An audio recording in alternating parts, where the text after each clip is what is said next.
At one point, he appeared to have everything: luxury hotels, designer clothing, private travel, a lifestyle displayed across social media that suggested unlimited wealth. He was seen in some of the most expensive locations in the world. He wore brands that signaled status. He moved in circles that appeared exclusive. To many observers, this was success. But appearances can be constructed, and sometimes what is displayed is not the full story. The individual, widely known as Hushpuppi, became one of the most visible social media figures associated with extreme wealth. His real name is Ramon Abbas. He was born in Nigeria, and like many young people, he grew up in an environment where opportunities were unevenly distributed. Details about his early life are limited in public records, but his rise to visibility came through the internet. Social media became his platform. Through carefully curated images and videos, he presented a lifestyle that attracted global attention. Followers increased, engagement grew, the image became stronger. He did not present wealth casually. He presented it consistently. Luxury brands were not occasional, they were frequent. Outfits were carefully selected to signal status. Locations were chosen to reinforce exclusivity. Hotels, cars, and travel experiences were not just enjoyed, they were documented.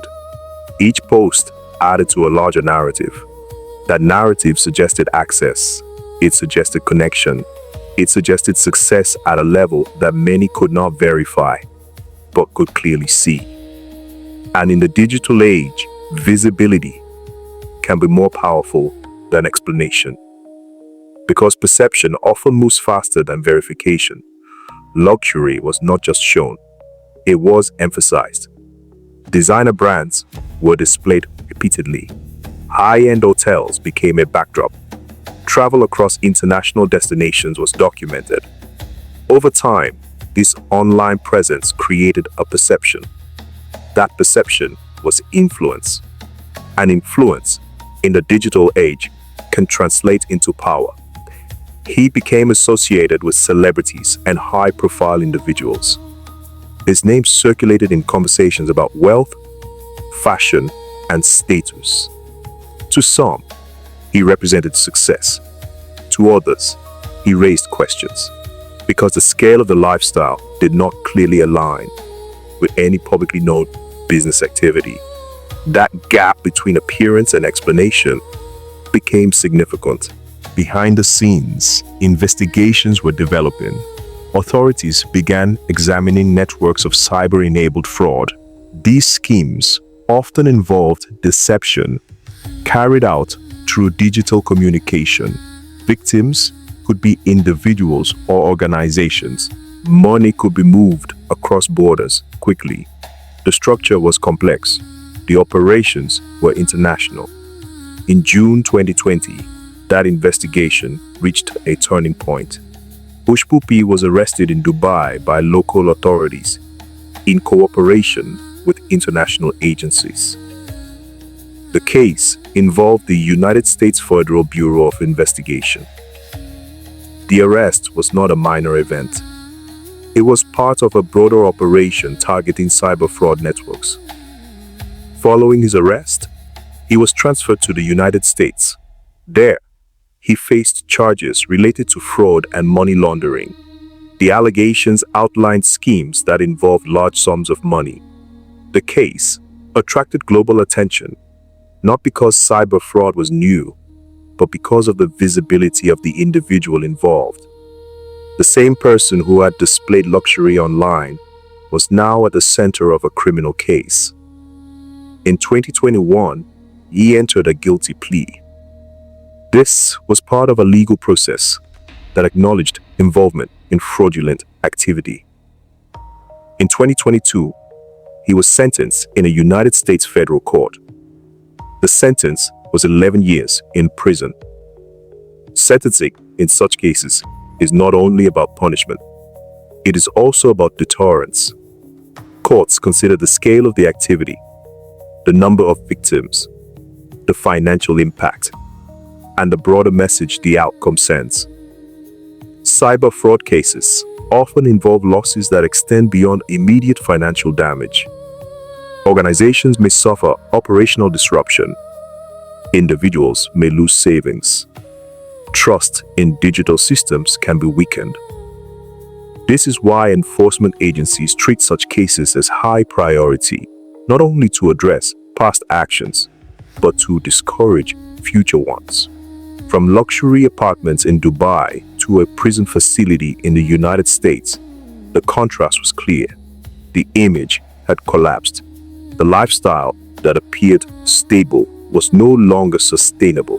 The perception of success had been replaced by documented consequence. But the story does not end with one individual, because the impact extends beyond the person at the center. There is a narrative that sometimes appears in conversations that cyber fraud targeting foreign victims is justified, that it is a form of response to historical injustice, that it does not affect people at home. But this perspective ignores a critical reality. Actions taken in one place can produce consequences in another.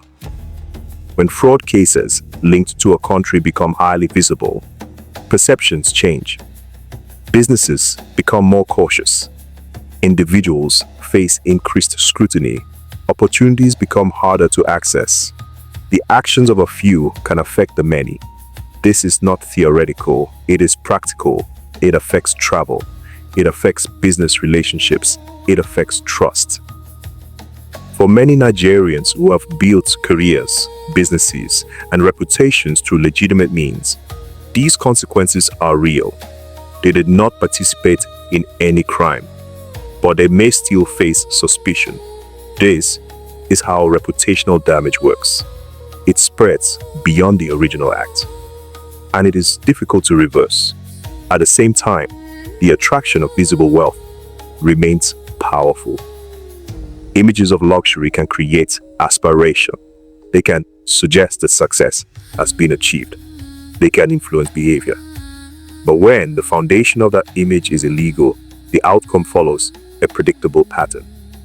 Investigation, exposure, prosecution, consequence.